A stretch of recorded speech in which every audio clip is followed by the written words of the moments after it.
Next question ہے، آج کل کرونا وائرس کی وجہ سے مطاف کو خالی کروانے کے حوالے سے ایک ویڈیو ہمارے الیکٹرانک میڈیا اور سوشل میڈیا پر خوب وائرل ہے، جس میں پرندوں کے ایک جھنڈ کو طواف کعبہ کرتے ہوئے دیکھا جا سکتا ہے۔ اس حوالے سے علی بھائی کا کیا موقف ہے؟ علی بھائی کا یہ موقف ہے کہ شرم کریں۔ میں نے دیکھا ہے ہمارے مین سٹریم الیکٹرانک میڈیا نے بھی یہ ویڈیو دکھائی ہے۔ بے شرموں گوروں نے اگر آپ کا انالیسس شروع کر دیا تو آپ کی چمڑی اتر جائے گی، اسلام کی بدنامی ہوگی۔ اور میرے بھائی یہ تو ہمارے ملک میں بھی آپ کو دکھا سکتے ہیں، کئی بار پرندے ایسے جاتے ہیں اور ایسے آتے ہیں۔ صحیح۔ وہ انہوں نے ایک کیا اس کو بار بار ریپیٹ کر رہے ہیں۔ اس طرح نہیں طواف ثابت ہوتا۔ اس کا طریقہ یہ کہ آپ ایک ڈرون کیمرہ ان پرندوں کے اوپر بھیجیں، اور وہ ابھی بھی گورے دا مسلمان دا کوئی اعتبار نہیں ہے، ٹھیک ہے نا۔ مسلمان کچھ تو کچھ بنا دیتا ہے، مسلمان تو پنجے میں سے خون نکال دیتا ہے جعلی، مسلمان کا کیا اعتبار ہے؟ وہ گورے کا کیمرہ اوپر جائے اور وہ ٹی ناٹ سٹارٹ کرے کہ ہاں جی یہ پہلا چکر کاٹا پرندوں نے، یہ دوسرا کاٹا، یہ تیسرا کاٹا، اور 7 کے بعد پرندے رک بھی جائیں۔ 7 سے زیادہ کیے تب بھی طواف شمار نہیں ہوگا، 7 سے کم کیے تب بھی نہیں ہوگا۔ تو اس طرح کی پریکٹس کسی نے کی ہے؟ نہیں۔ اچھا، آپ لوگوں کو یہ بتاتے ہیں ادھر کے جی وہ جی خانہ کعبے کے اوپر سے کوئی پرندہ نہیں گزرتا، کہتے جہاز بھی نہیں گزرتا۔ اور سر جہاز اس لیے نہیں گزرتا کہ وہ نو فلائی زون ہے، وہ تو پاکستان میں بھی کئی جگہ جہاں سے جہاز نہیں گزر سکتا۔ ہمارے جتنی یہ یعنی حساس مقامات ہیں ڈیفنس کے پوائنٹ آف ویو سے، وہ بھی نو فلائی زون ہے، ٹھیک ہے۔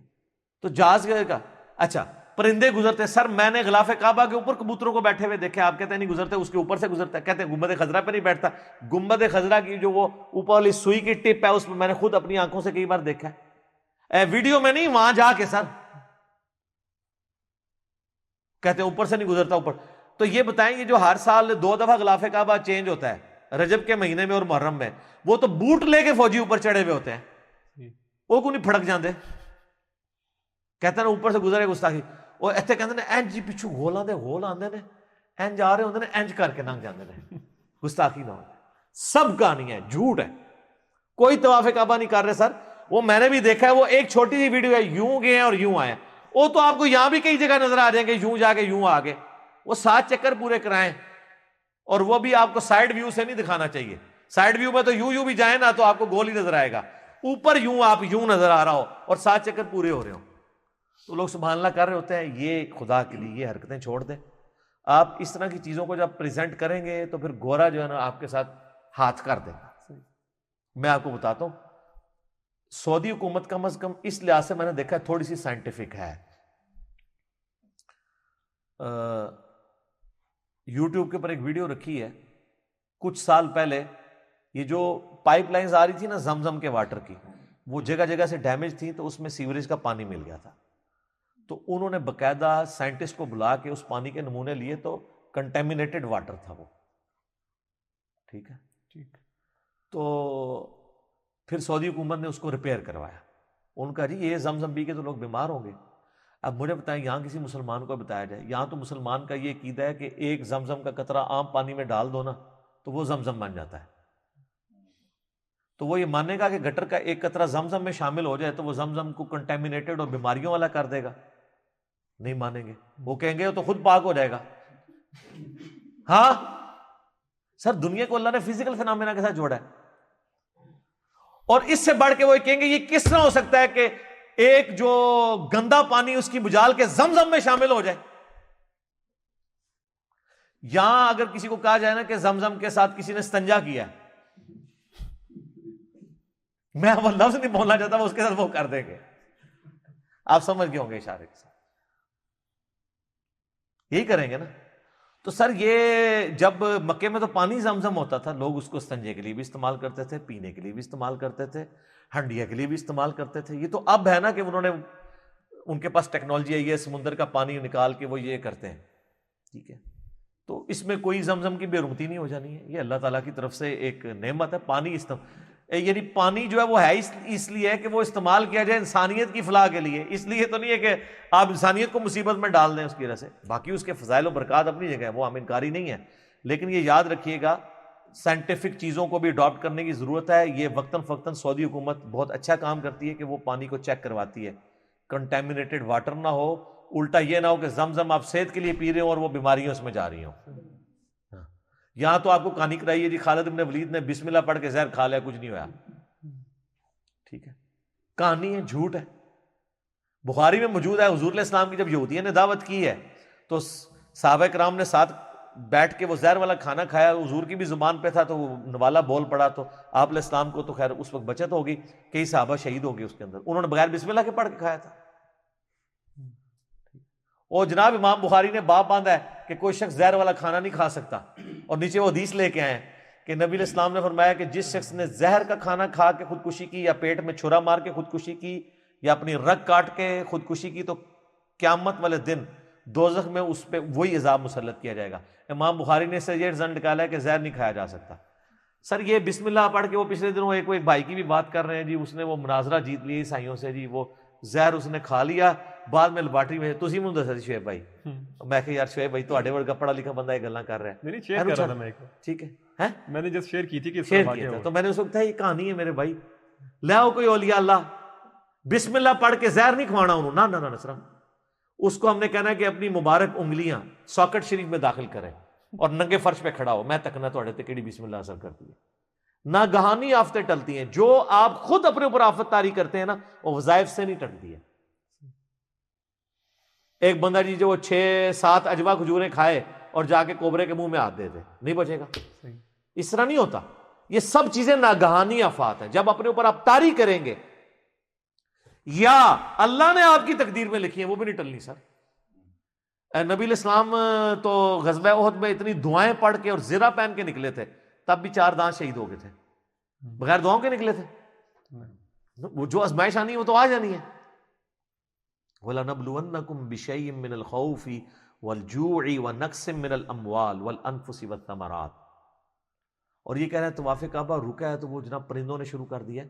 میں آپ سے پوچھتا ہوں یہ طواف کعبہ کو پہلی بار رکا ہے؟ صحیح مسلم اٹھا کے دیکھیں، یزید کے دور میں بھی طواف کعبہ رک گیا تھا، کیونکہ عبداللہ ابن زبیر کا حجاز پہ خلافت تھی اور شام میں یزید بیٹھا تھا، اس نے چڑھائی کی، بلکہ منجنیق سے پتھر گرائے، خانہ کعبے کا غلاف بھی جل گیا، ٹھیک ہے۔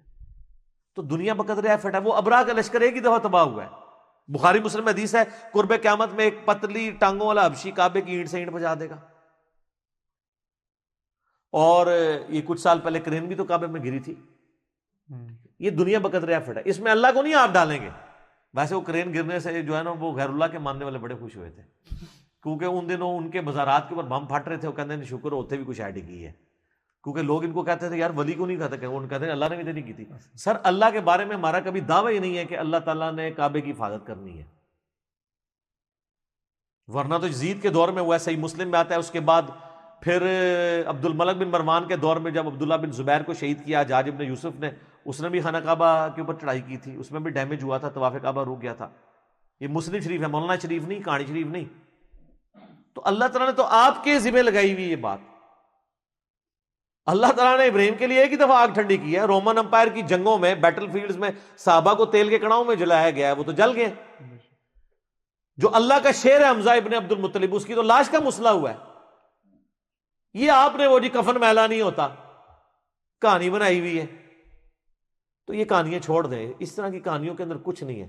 اللہ تعالیٰ نے یہ چیزیں ساری غیب کے پردے میں رکھی ہوئی ہیں، اس طرح نہیں سامنے لے کے آنا۔ آپ کو تو کہتے ہیں کعبے شریف کے اوپر سے کوئی چڑیا نہیں گزرتی، غلاف کعبہ پہ میں نے بیٹھیں کئی بار دیکھی ہیں،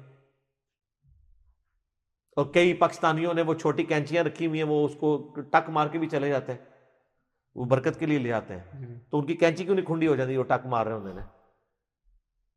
گنبد شریف کے اوپر بیٹھے ہوتے ہیں، وہ کہتے ہیں جی گنبد کا سایہ زمین پہ نہیں پڑتا، اور سر زمین تے کتوں پوے وہ دوسری منزل ہوتے ہیں، اور پوڑیاں چڑھ کے اوپر جاؤ، اوپر جو دوسری منزل ہے اس کی زمین پہ پڑا ہوا ہوتا ہے سایہ، کہتے ہیں سایہ ہی کوئی نہیں ہے۔ یار مجھے بتائیں اگر گورے کو آپ نے یہ باتیں پیش کی اور اس بنیاد پہ مسلمان کرنے کی کوشش کی تو وہ بعد میں کتنا مایوس ہوگا۔ اسلام تو کوئی اس طرح کی کہانی نہیں کرواتا، نبی علیہ السلام نے کبھی کوئی اس طرح کی باتیں نہیں کی ہیں کہ امت کو اس طرف لگا دیا جائے کہ وہ یہ کرنا شروع کر دے۔ ہمارا تو کہیں پہ کلیم نہیں ہے کہ یہ اس طریقے سے ہوتا ہے۔ معجزات کو، کرامات کو ہم مانتے ہیں، لیکن وہ بالکل ایک ڈیفرنٹ چیز ہے۔ وہ مسئلہ نمبر 131 ABCD میرے 4 لیکچرز دیکھ لیں تو آپ کو پتہ چلے گا۔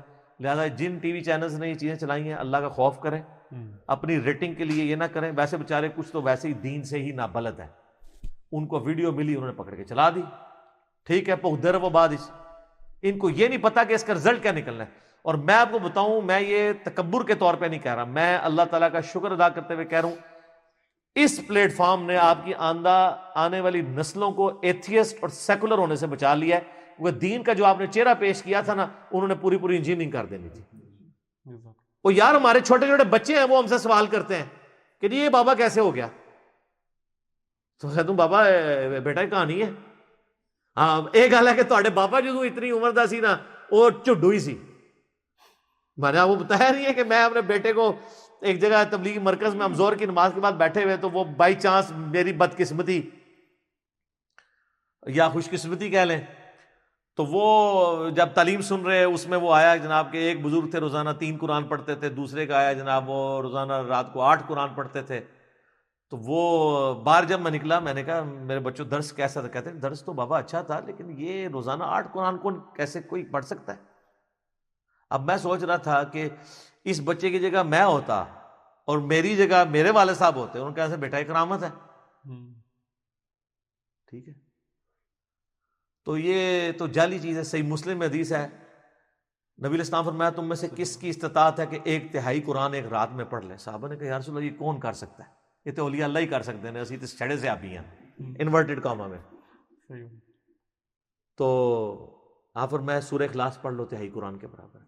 تو یہ آپ کے بزرگوں کو اگر آپ نے بچانا ہے تو آپ یہ کہیں 8 قرآن کا مطلب ہے 8 ضرب 3 24 ٹائمز سورۃ الاخلاص equal to 8 قرآن, پھر مان لیں گے. باقی ذرا آپ گھنٹے ذرا ایک رات کے گن لیں, یہ 24 قرآن کیسے پڑھتے ہوں گے؟ مطلب 8 قرآن کوئی پڑھ سکتا ہے اس طرح ایک رات کے اندر؟ کہانی ہے.